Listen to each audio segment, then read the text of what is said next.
Hey everyone, welcome. I'm Coach Mike. This is Reactive Training Systems, and today I'm talking to you about how your training partners have actually been stealing all your gains. Okay, so it's not exactly just that. There's a lot going on here, and it's a lot about training environment and how to make better training decisions, because so much of good training, good programming, good training, just comes down to having good decision making. And I talk a lot about programming. I am passionate about having good programming. We'll get to that too.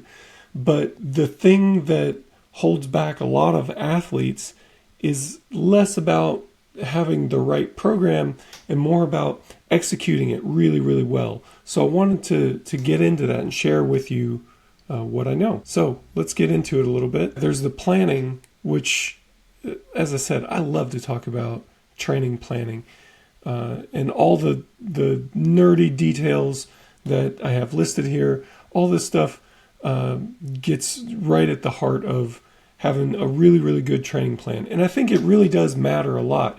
Like, you hear people talk about how the thing that sets the best athletes apart is not really whether they have a good training plan or not. Like, they were going to get to that level regardless of the plan that they had. And that's BS. That's not true at all.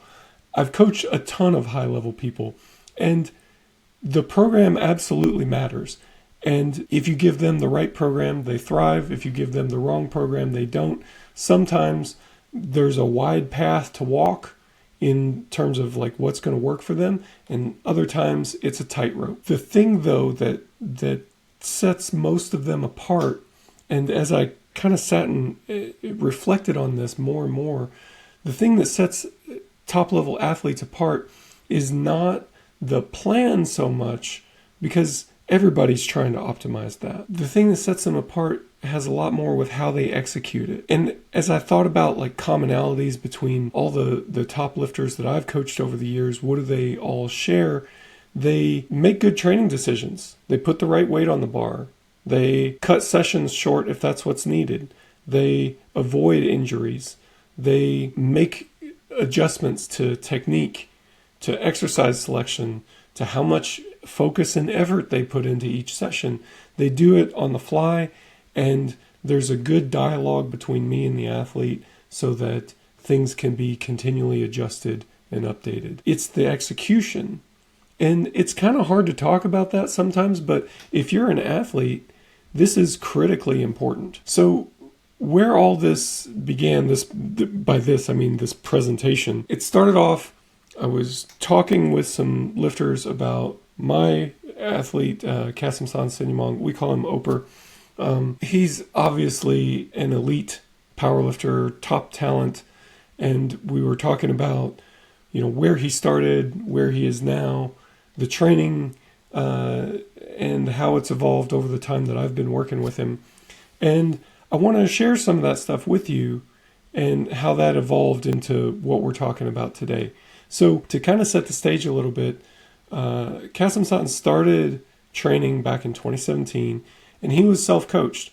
He was influenced significantly by RTS, and he implemented emerging strategies on his own. So he set the world record total in the 66 class back in 2022, and he did that as a self-coached athlete. He, had handling from one of our coaches, Peter, in competition, but like all his day-to-day decision-making, his planning, his programming was stuff that he developed, and it evolved with him over time, and he got to a very high-level performance.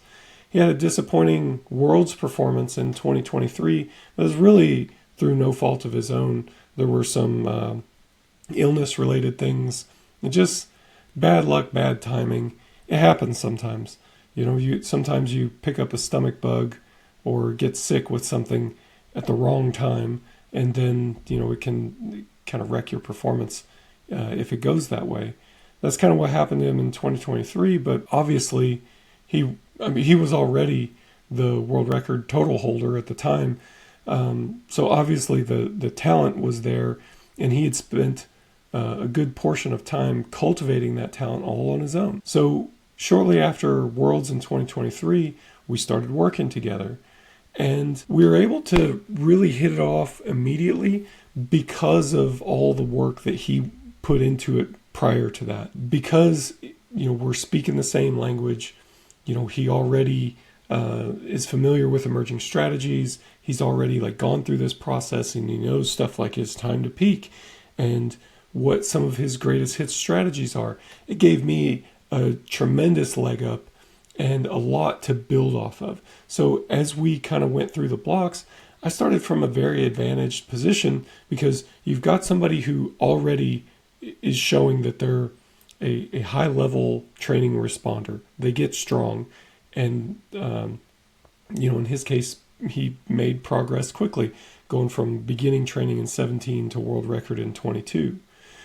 So he's very talented, and he spent a lot of effort cultivating that talent in the best way that he could find, so that when we started working together, man, all this was laid out in front of me, and it became a much easier process as a result of the work that he'd already put into that. So we were able to prepare well for the 2024 World Championship, and as if you're a follower of powerlifting, you will know that he won the World Championship in 2024. It's an extremely close battle in the 66 class, three-way tie on total, all separated by body weight. Of course, I have to give him his props and say that he was able to pull last and had a bit more in the tank. So he, did the smart thing, put on what he needed to go for the win, but had a bit more range if that's what was required on the day. And that World Championship win opened up an opportunity for him to go to Sheffield in 2025. So that was Opor's debut performance at Sheffield. Hopefully we can go back there. That would be amazing. And later this year, he'll be going to the World Games as well. It'll be the first World Games in the Classic division, and Opor will have the honor of being there. And again, I would love to sit here and tell you that it's something brilliant with the programming. The programming is absolutely dialed in to what he needs to improve. He did a lot of that work himself, and the rest of that has been application of the emerging strategies principles. But as I reflect on what has set Opor apart from other talented lifters that I've coached, the program is not the single factor. Of course, you need a good program. You need all the things to compete at the elite level. One of the things that Opor has going for him is he has a firm understanding of the system that we're using. So in the moment, he can make quality training decisions. He has a very collaborative attitude. We work together on his programming. He gives me good feedback. I give him good programming, and we work together to make sure that that's done and executed in an ideal way. And the thing that really stood out to me on reflection here is that he really has an A+ training environment, and it's not really about the equipment and the lighting and whatever else people think training environment is. A lot of it comes back to his training partners. We'll spend some more time talking about this a little bit later. The training environment is something that should really be appreciated, especially when it comes to having very good execution of a quality training program. So as I spent a little bit more time thinking about training environment, I think the first place to start is where everybody would start if they're thinking about training environment. You're thinking about what gym do you train in, and what is it like there? What's the vibe? What's the mood? And people think about it in terms of there's less intense environments and more intense environments. And as powerlifters, as meatheads, we always kind of think that the more intense, the more hardcore the environment, the better off you're going to be. And that's not true. So we don't need to spend a ton of time on the left side here, the environments that are too lax, not focused enough. And I put Planet Fitness up here just because the policies of the gym prevent people from training with much focus and intent, especially if we're talking about powerlifting. It's not a powerlifting gym, so it's not designed for that. It's not the environment for that. Then on the other side, you have the more intense environments. And if you spend a little time to think about it, you can see that you can have too much of a good thing. There is such a thing as too hardcore, too intense of an environment as it's cultivated in real life. And as I was thinking about that, there were a few stories that came to mind that really highlight that. One is Coach Max Ada, who is a weightlifting coach who many of you will know. He's been on the RTS podcast before. He trained with Ivan Abajayev, the famous Bulgarian weightlifting coach. Abajayev moved to, I believe it was California, and Max and several other American lifters were training with him in the garage, doing the Bulgarian system as it, as the storied Bulgarian system is has its reputation for. They would come into the training and they would, max out multiple times a day, always heavy, always intense, always pushing for more weight, which sounds hardcore, right? The reality of it, at least according to Max, is that you can have too much of a good thing. And he would tell stories about how lifters would try to find ways to get away from the intensity a little bit. One story that comes to mind that he tells, I believe he told it on our podcast, was that somebody would, this was back in the day when people still had home phones, so somebody would kind of sneak dial Abajayev's phone. So then when he would go back in the house to answer the phone, they would pick the bar up and drop it so that it would make the sound of, dropping weights, so that when he came back out, they tricked him into thinking that they'd already done the set. And I mean, that's what you get when the pressure to be intense, be focused, be hardcore all the time is just too much. It's not realistic. And you have stories that came out of West Side Barbell in the 90s, and I guess probably the 2000s as well, of, people coming to the gym straight after surgery, like blowing out stitches as they do their accessory work and stuff like that. It sounds hardcore, and I'm sure somebody could make some sort of impassioned justification for such things.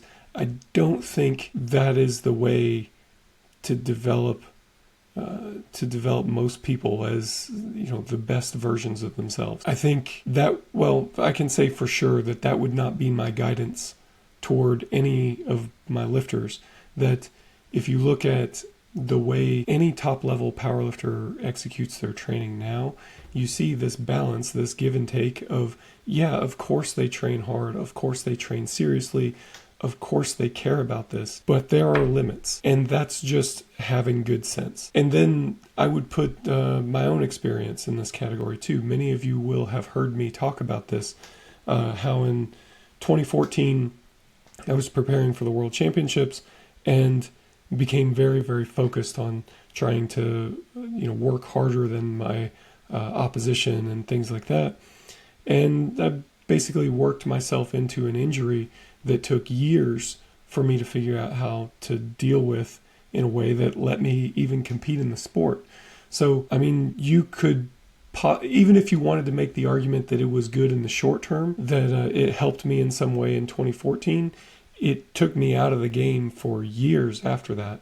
So I would argue the fundamental premise there to begin with, I don't think that it was all that helpful, and it certainly wasn't worth the cost. So there is absolutely a Goldilocks zone where, of course, you have to be focused. Of course, you have to train with effort, but it also has to be part of a long-term vision. You have to see where you're going in the long term so that you can make good decisions now. And it's not always a good idea to push harder. There comes a point where it's not worth the price. And the reason I wanted to talk about this kind of spectrum in this kind of detail as it relates to training environment is because this has huge parallels with food environment. We talk about this in terms of weight management for Gen Pop people all the time, that one of the biggest factors that people can control that will have a disproportionate effect on the outcome is food environment. It's not so much the willpower to do it, but it's just using the willpower you have to put yourself in a situation where good decisions are easier. And the same goes for a training environment too.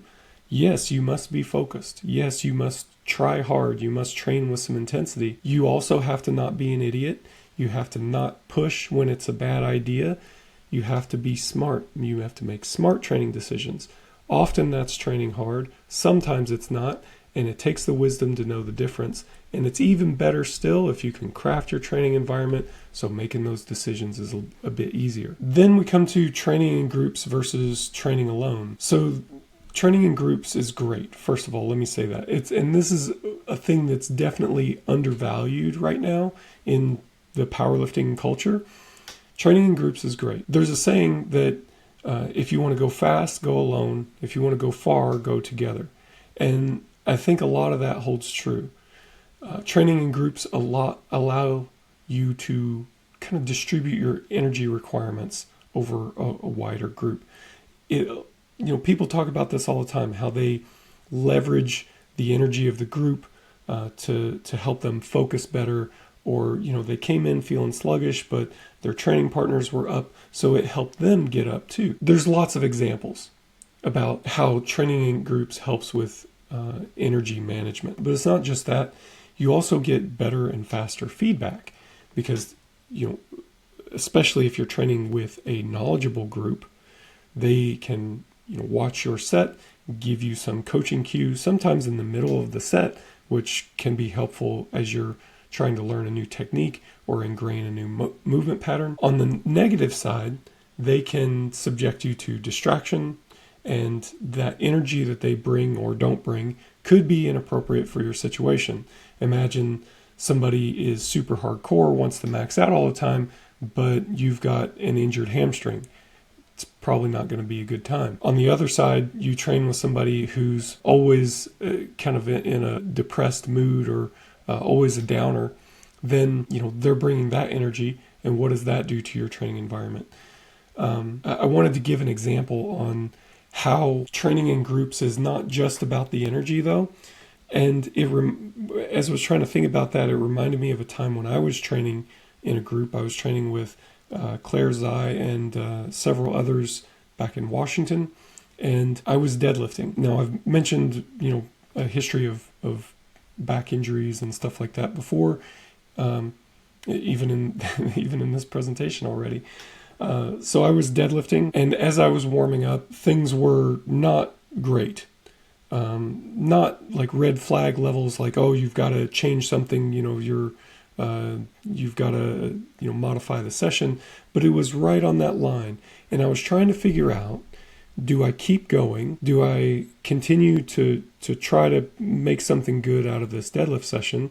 Or do I pivot over to maybe a different exercise or a different protocol or something else and live to fight another day?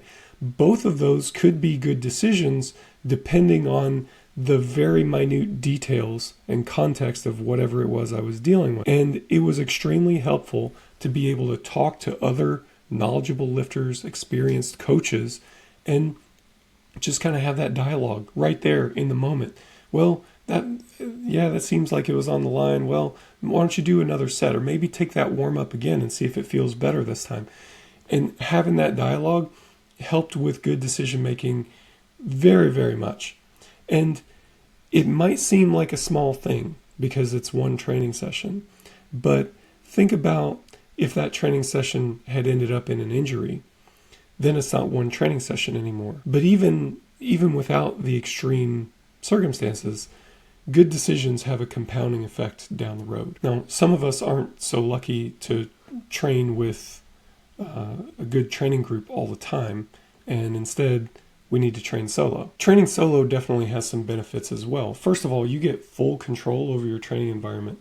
Now, it could be something as simple as what music do you put on. You can listen to your own hype music on the stereo. That's one of the smallest benefits, I would say. But you get to control the rest of your training environment. You get to control what inputs and outputs you have, what distractions are allowed or not allowed. The feedback is delayed and it's less contextual. you don't have any backup in the moment. And I would say that's some of the biggest downsides to that. But it's not something that's insurmountable. And my example for this one is Ross Lepala. He is the 2024 Masters World Champ in the 83 class. And as a Masters lifter, he set a lifetime personal best in his total. And his training, especially lately, has been on a bit of a renaissance. And I've known Ross for a lot of years, and I know about his training and about the stuff that's going on outside of training that's maybe affecting him, either whether it be pain, injury type of things, or what types of training strategies have been working for him, and so on. And for a long time, Ross's lifts had plateaued, and I coached him for a while, and we tried lots of different things to get out of that slump. And we've had detailed podcasts with Ross, and if you're interested in his specific story, I definitely recommend listening to that. But one of the things that stood out to me is about how Ross is extremely focused on making good decisions in every training session. Sometimes that means doing an extra set, and sometimes that means cutting the session early, or bumping the weight down, or bumping the weight up. It could be any number of different things, but he's very focused on that. He's very focused on, what do I need to do right now to build my momentum into the future? And he's extremely good at that. He trains usually in a solo environment, and one of the ways that he's overcome some of the limitations of training solo is through kind of a more structured, more focused training reflection period.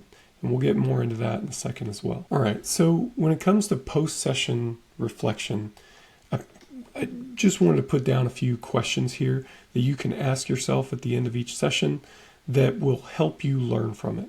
So pretty much everybody trains in an RPE style now, at least in some of the time. Even if it's just limited to accessory work or something, there's RPE auto-regulated components to training. Training as a whole has a lot more athlete input now than it did 20 years ago. And I think by and large that's great, but you still hear people talk about problems with athletes overshooting or undershooting, or chronically basically making bad training decisions. And a big part of the problem here is that we're not learning from the opportunities that we have.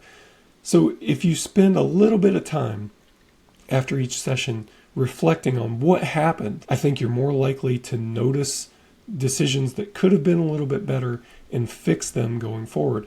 I've noticed this myself. I've been training for like 28 years or something like that now, and I still have training sessions where I go, man, I could have dialed that weight selection in a little bit better, or I let my ego get in the way and I did an extra single when I really shouldn't have.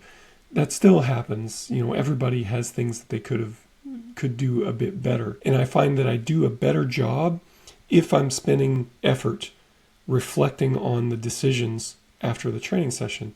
So I wanted to put a couple things down here that you can do after each training session to make sure that you're learning everything that you can. Focus on what decisions did you make. And it could be something like weight selections, modifying an exercise if the need arises for that. Could be some sort of technical adjustment. What decisions did you make? And what sort of impact did that have to the rest of the training session? Are those decisions that you stand by after the fact, or should you have known better? And then, does your environment support good choices? This is a big one, because again, it could be something simple. Like, I train a lot, and I've been training for a long time, and I've trained mostly solo. So that's a lot of time by myself in the garage. And I gotta say, after a while, there does get to be kind of a boring element to it. This is just facts, okay? And I've noticed that it's less boring if I do something like listen to a podcast, but the training is less focused. And I have to decide, is that trade worth it to make? Sometimes it is.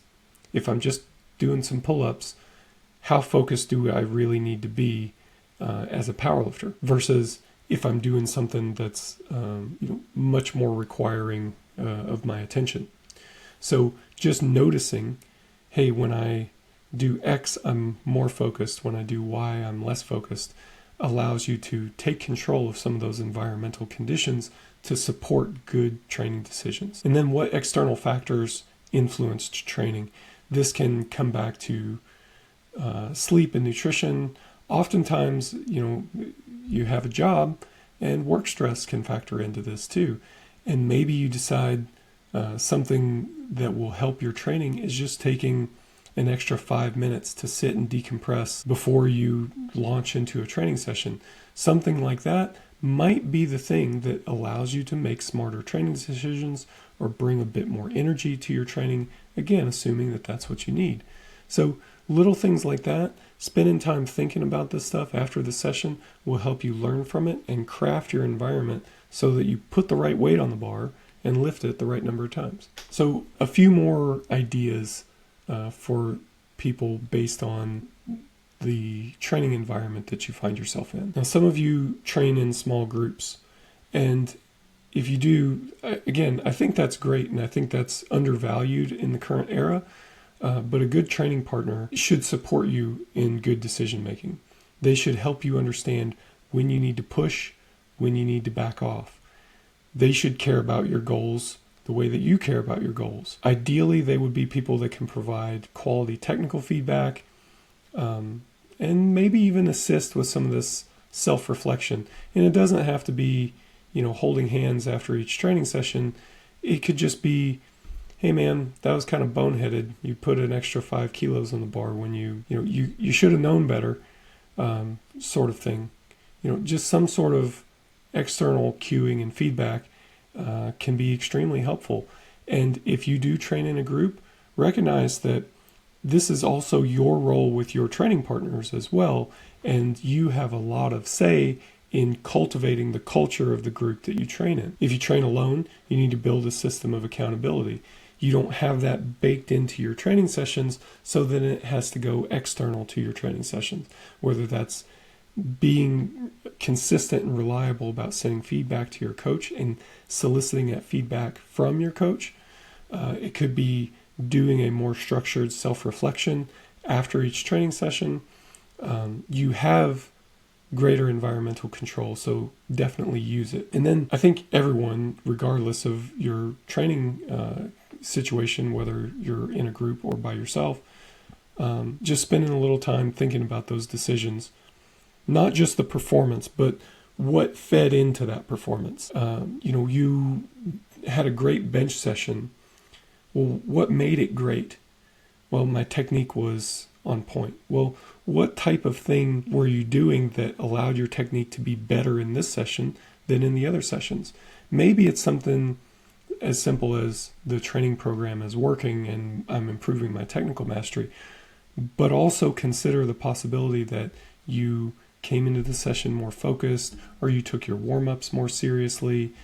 What are the differences in your attitude versus what you would normally train like? So everybody is going to be different with regard to their ideal training environment, and also those differences are going to change over time as well.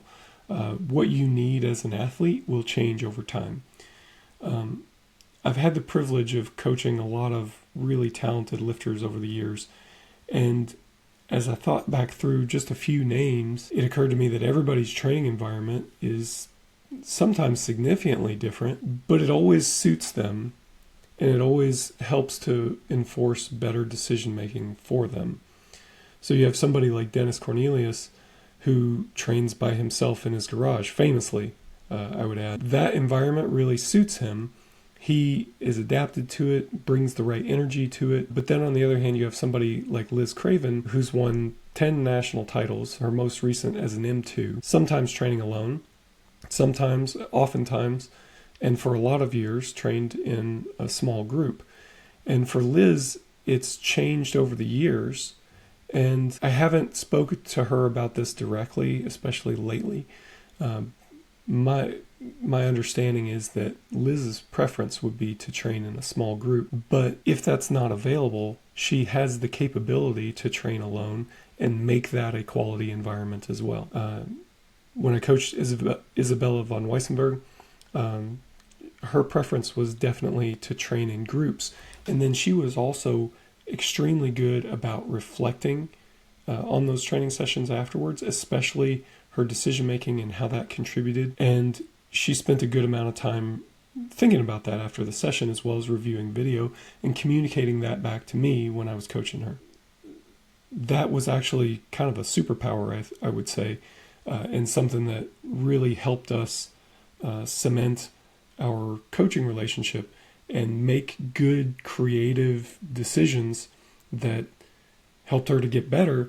Was the feedback that she gave me was very quality and showed a level of self-understanding and reflection, thinking about her decisions and what was in her control, what was not in her control, and how might we change the training program to affect those things, is really second to none. And it helped to cultivate the success that we had when we were working together. And then Bryce Krawczyk as well. I've been working with him for a long time. We did a whole case study on Bryce, multi-time deadlift world record holder, 8-time national champion. One thing that stands out to me about Bryce and his training environment, he really controls what he calls his orbit. How close or far is his orbit to Planet Powerlifting? And sometimes he's very focused on powerlifting and very serious. And then others, he orbits a bit further away. He's kind of backing off of things, training at a little lower energy, not a ton, just a little bit.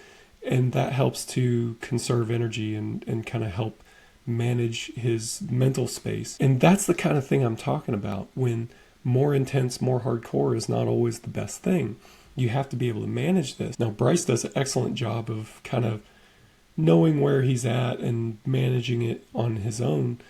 Lots of times people get help from training partners or coaches or something like that, but you still need to manage that. So to take that back to Kasemsand and our preparations for Sheffield this year, one of the things that stood out to me is we had several conversations about training and training decisions that he was making. And something that stood out in a lot of those is how his training partners were supportive of him going to Sheffield. And obviously, you would have training partners who would be encouraging or something like that. But it's not merely encouragement. It's changing behaviors to support the athlete's goals. So maybe it's not joking around so much because we know that this is an important session and we need to maintain focus. Or maybe it's joking around a bit more because we know that things have gotten a bit too serious and we need to lighten the mood. Being able to kind of read the room and adjust what you're doing, adjust the environment based on what your training partners, what the athlete needs. That's extremely supportive of good decision making. And again, that's the thing. That's your job as an athlete, is to make those decisions. So other things, and I mentioned some of this stuff already. Things that were really good for us and led us to be able to put up a personal best total at Sheffield. Kasemsand understands the training system, so he knows where we've been, he knows where we're going, he knows how all these things are supposed to fit together. So when he's there in the moment and something is happening that's not quite according to plan, he gets it and he can make a smart choice and fill me in afterwards because we are time zones away, and keep things moving, making good choices. He's got an extensive history with emerging strategies. I mentioned earlier we were able to hit the ground running early on, and just managing that training environment is key. And I would say that's a big reason for why he's continuing to progress. So if I wanted to summarize the actions that you guys can take from this, managing the training environment is just, obviously it's huge. And the ways that you do that are controlling the things that are within your control. Maybe you can't just up and change gyms to get a different training environment, but what can you control? Well, you can choose whether or not you're wearing headphones in the gym, or what songs you're listening to, or if you're taking a bit of time to decompress after work, or if you have to go right into your training session, what types of things are you focused on? Do you get overly focused on the weight on the bar, or perhaps you're not focused enough on the weight on the bar? Spend some time reflecting on each of those decisions after the session is over, and actually learn from it, get better at it over time. Set yourself up for better decisions long term. So think about, who am I training with? Where am I training? What stimuli, what distractions am I allowing in my environment? And aim to improve that over time. And before I wrap this up, I just wanted to say briefly that if you like this kind of thing, if you want to get better at developing training systems, especially if you're into individualizing training, if you are a coach and you want a system for how to fine-tune training to each individual athlete that you're working with, we have a course on this. It's called the Emerging Strategies course. There's 8 modules. You can read what all the modules are on your screen. It's very extensive, very detailed. I'll teach you everything you need to know on how to develop really quality training programs, how to individualize them in a reliable, robust way that's not just reliant on you miracling some answer out of the ether. It's systematic individualization, and it's got a proven track record as well. I think the last time I counted, I've personally coached 15 IPF world record holders, and there are others on the RTS team as well. So if this sounds like something that you would be interested in, we're going to set you guys up with a discount code. So the discount code and the link to get to the Emerging Strategies course will be in the description for this video. And I just wanted to say thank you for watching. I hope that you learned something that helps you to make better training decisions. We'll see you next time.